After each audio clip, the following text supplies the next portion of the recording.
indeed another Friday. Welcome all to this week's Fun Friday show. I'm your host, Givens Chanzu. Now, the beauty in writing is that it helps you express feelings that can't be expressed by word of mouth. This being a mental health awareness week, I get to interact with an author from Moi University, a third-year student by the name MichaelNjihia, who advocates for mental health through writing. Stay tuned this Friday as I get to bring you an emotional book by the title My Death. Remember to like, share and subscribe to my YouTube channel at Givens Chanzu.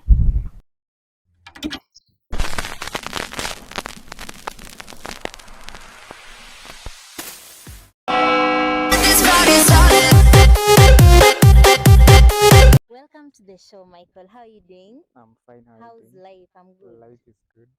Thank you. So tell me about yourself, Michael. Who are you?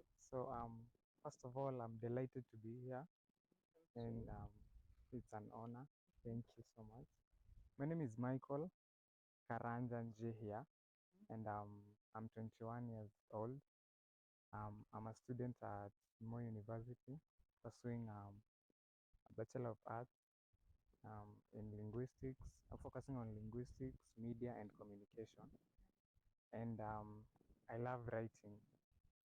Okay, Yeah. so how many books have you written so far, Michael? So far, I have like two complete novels, but they're short ones, and like four in the making. Like, yeah. So amongst the 4, 5, 6, have you published any? No, not yet. Why not? Publishing is a very complicated and difficult, financially. No, like it's not easy. You have to be financially stable to be able to publish a book. But najua time inakam. Yeah. Yeah, a time is gonna come when Yes. you'll publish your Yes. books. Yes. So, Michael, Mm-hmm. as a writer, today we are going to focus on one of your books, which Yeah. I've read and it's so exciting. Okay. It's called My Death. Yeah. As a writer, you could have chosen to write about a specific topic, maybe comedy, Yeah. mystery, romance, but you just chose to write about death. For many, death is scary. Why did you choose death? Just as you have said, for many, death is scary. So I took that aspect of people like get being scared of death, and I embraced that art. Okay, I was going through so much when I started writing this book. Um, yeah, I felt overwhelmed. There was so much pressure on me. Like I don't want to call it depression though, but You something are of that going through sort. some. Yeah. There were When thoughts, was this time? Were you in school or back No, at no. home? It was last year. I started writing this book early last year. That was 2023, around March there. So I was going through so much. So I decided to, find help. And where I went looking for help, I was advised to channel this energy, this negative energy, like everything that I'm feeling to something that I love doing, like try to, put it there. Like, so I love writing. So I decided to these suicidal thoughts, let me call them suicidal thoughts, like Yeah, the whole because vibe. reading your book all the way from chapter 1 to Yeah. the last chapter, somebody can just feel the depression. Yeah, yeah, Actually, yeah. I was reading this book and I'm like, is this boy really okay? Yeah, So I you know. said you are going through something. Yes. And did the writing help you cope with the whole thing? Yeah, definitely. Huh. Yeah, because I've been able to express how I feel, and by expressing how I feel like someone is listening to me in a way, or maybe I'm listening to myself.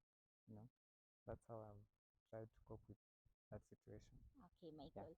So let us go to the first chapter of the Okay. book. You called it The Departure. Yeah. In this first chapter, you explain vividly how death occurs. Like, it's something, reading the book, I felt it's something that is happening to me. So, how did you manage to come up with such a introduction, The Departure? And can you just tell us about it? Okay, so as I said when I was writing this book, I was driven by emotion. Let me explain it that way.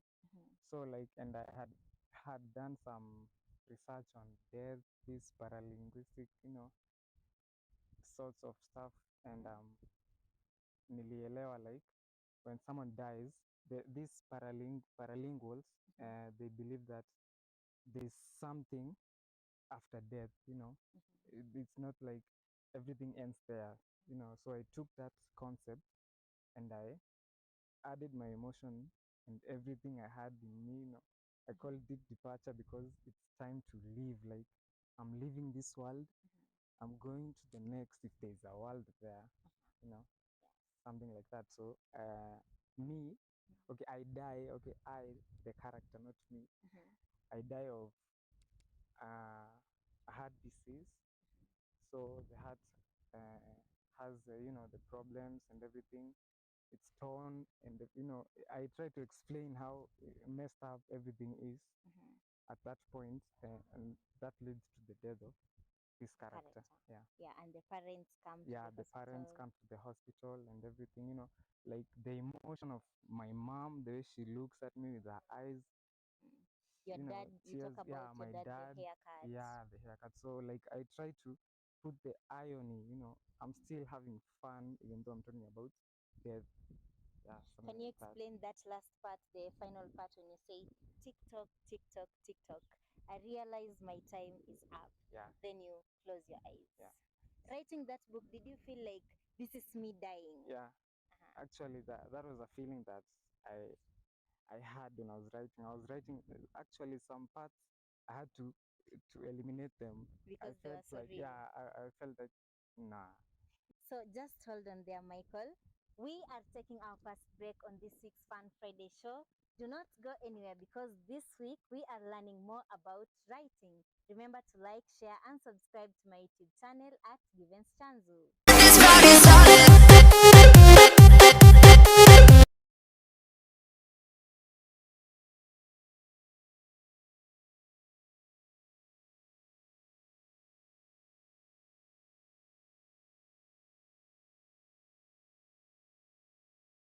Welcome back to this week's Fun Friday show. And remember, today we have one Michael Karanja, a writer and a student here in Moi University. So after the departure, we go to the second chapter. You called it Down the Memory Lane, right? Yeah. So I'll just quote something on that chapter, and it starts. It says, "The brain is an organ that science has really tried to study. Even with the help of technology, there are bits that are not even been tackled. I love mystery. That is why I also ventured in finding out how the brain operates." Okay. Yeah. Then he also said, "I don't really recall having too much faith in science, but I was really good at science. The logics and research really made a lot of sense, but there was always a weakness." So Yeah. in this down the memory line, you try to relate science to death. Yeah. Does it mean that in writing the book you did a research about science and how it is related to death? Yes. And what did you find? So okay, when I was writing this book, as I've said, I did a lot of research. Actually, this chapter 2, it was not chapter 2. It was like I had done chapter 3 already. I was on the last one, the last chapter. I was working on the last chapter. Yeah. So as I was going through these paranormal documentaries, everything about death, I came across a fact that brain plays a very crucial role in the process of death. Like if you don't die from anything that is related to the brain, like a headshot, like something like that, the brain dies last. Like if you die from an accident that maybe hits you, and yeah, it did not affect the head, the brain dies fast. Last. So everything else is dead, but the brain, just like you go to sleep. If you've read something before you go to sleep, or Watch something. yeah, it recollects And it becomes a dream. Exactly. So that's how the brain does its final. I call it its final duty. Yeah, I guess I call it. So final in duty. death, you believe that the brain will be the last thing. So you'll be feeling, because reading your book, all through it up to the last chapter, the funeral, the brain is what I think is still working in the book. Yes. Yeah. So what did you find out about science and death? So science explains death in very, very many ways. Very, very many ways. Like it is explained in a way that death is the end of everything. Death is maybe something that we experience in our day-to-day lives. It's not supposed to be the physical death only. You know, it's death is like, I don't know, I As have an long as you're obsession not with death. I feeling. don't know why. Okay, Michael. Yeah. So, which brings us to the third chapter of your book. Yeah. It's called The Strange Room. Yeah. So, reading this chapter, you find yourself in a strange room Yeah. with a screen. I believe it was from my imagination, Yeah. a black and white screen, Yeah, exactly. right? Yeah. So, in this strange room, you try to write, but there is nothing that is. You have a pen, yes, and a book, but you don't know what to write. And in this strange room, in that television, you see your people. Okay, in this room, I believe you explained how you saw your body being moved from the hospital all the way to the morgue, your parents, the feelings. Yes. So reading this book, it's like you've been there. It's like hell. You've been there, you've witnessed it. Does it mean that you're a person who loves watching movies or horror movies, to say, that you came up with such an explanation about this room? Yes, actually, as I said about research, even watching and everything about anything that revolves around death contributed to the writing of this book. You know, like I love watching movies, horror movies to be precise. They're not really my favorite, but I watch them. So like I love that mood of, how do I call it? Yeah, like because mystery. That book hapo kwa The Strange Room, it was so scary because I was like, if this is where I'm going to go after I die, then I don't want to die definitely. So, okay, funny story about that strange room. I was trying to create an image, and just as you have said, the TV was black and white, so that shows me that, you know, I played my part adequately. You know, like I was in Form 2, and there was this friend of mine who used to draw. He was a very good artist. So I went through his, I was going through his art, and I came across this photo of a room. Like, it was creepy in a way. There was a piano on this side, there was a desk and a chair on the other side. Like, then there was a vase, the plants. I don't know what I want that. That's scary. Yeah, and it was that's I got the inspiration for this room, because as you can see, there's a desk, that plant too. Yeah. Okay. So, and you seeing your people, Yeah. your parents, you also talked about this lady that in your death you knew that you knew her while you are still alive. Yes. So, can you explain about that? So that comes around my love life. Let me call it love life. There's always that someone that you meet, and you know, you fall for them. So that was the person I was referring to in that. Yeah. Okay. Heartbreak also contributed to writing this book. Yeah. So you wrote it at a time when you felt like you were heartbroken. Everything was against me. Yeah, it was overwhelming. Yeah. Okay, Michael. So it brings us to the next chapter. This next chapter, you decided to call it A Gift and a Curse. And considering we are talking about a book named Death, I believe you are referring to death. And it brings me to quoting. You say in your second chapter, death is a monster and a friend all at the same time. There is so much literature revolving around death. Then you go ahead and say, just by being born, you are subjected to torment and struggles. And you ask a very sensitive question. Why do kids cry when they are born? Why not giggle instead? It is clearly not good news to be born. As much as the society forces the notion of life being a gift, it clearly is not, unless the meaning of a curse is different from what I believe. Michael, what made you write such things in your book? So, does it mean your depression ilikuwa imekufikisha place yenye unaona life is worthless? Yeah. So it was not easy. It was not easy. Like I was so against life that everything about life was a disadvantage. No. Yeah, it was that so bad. Yeah. And after writing about a gift and a curse, and after maybe a number of people reading your books, because you said the reason why you wrote it because you wanted to be heard, or even you hear yourself. Yeah.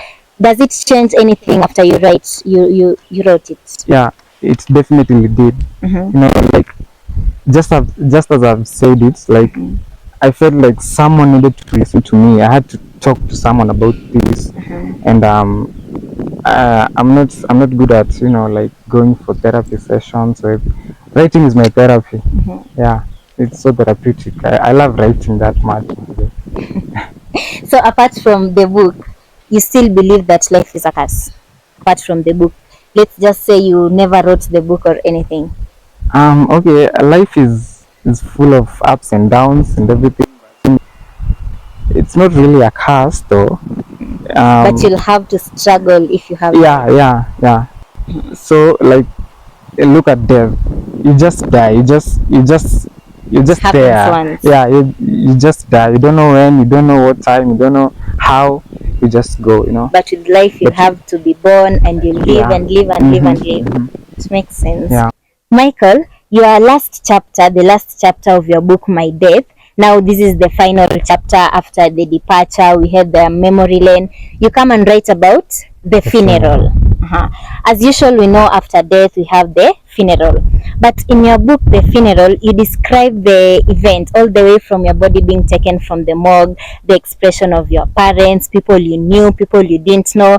Then there is also this interesting part you brought about you being taken back to your countryside. Yeah. So you bring up death in a way that if I was reading the book and I'm someone who was scared of death, I will think twice, because this is the last moment of my soul on earth. Yeah, because, and finally you talk about you being taken to your countryside where you love the most and being rested, but in between there is also an emotional touch. So let's talk about the funeral.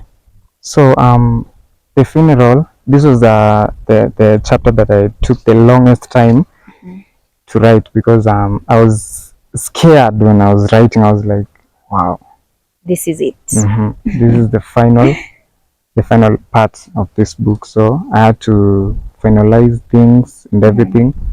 So just like the funerals happen in, you know, in a typical, you know, family and everything, not so rich, not so poor, you know, It's just normal. there. Yeah. Because it's funeral. Yeah. So like the whole experience, I've been to burials, I've been to funerals, so I know how everything goes. So I try to take the perspective of the one being buried, you know, like How he feels. yeah, how he or she feels, if at all he feels or she feels anything. So like I try to take that, I put myself in that Situation. person's shoes. Like I try to explain how everyone feels about, you know, death is like something that brings people together, but in a somber mood. You know, it's not fun. Because in the last chapter you talk about people you knew, people you didn't know, because they have all come together to witness your last. So I try to explain death in a way that people don't understand how death works. You know, everyone is curious, you know, because someday even everyone has his or her turn.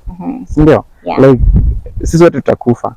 So As painful as it sounds. sisi wote tutaenda tu. You don't know how, you don't know when.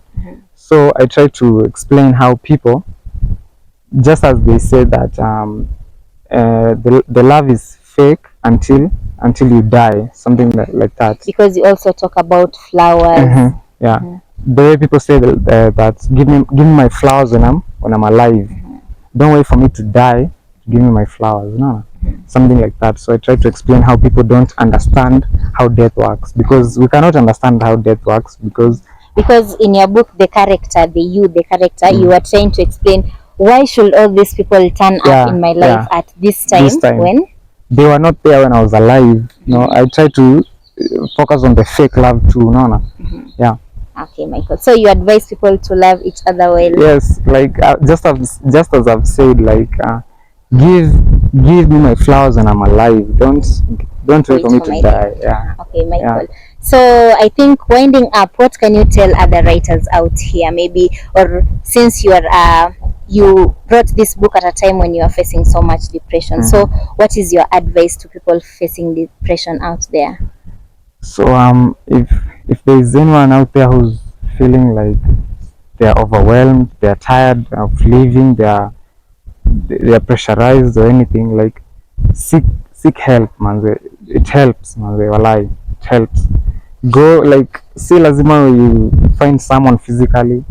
We have the internet, we have smartphones, we have everything. Like, the resources are there. Just Google this site.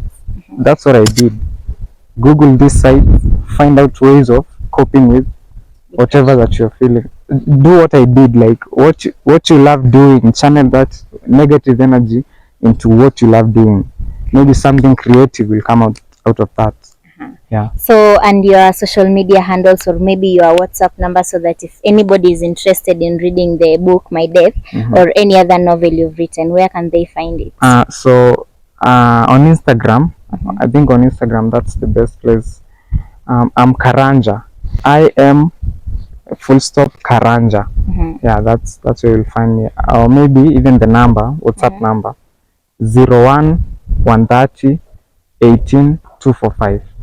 Yeah. That's nice, Michael. I think you're an inspiration to people out there who are battling depression. Yeah, And yeah. whoever is listening to this, kindly follow Michael's advice and what he did to try and deal with the depression.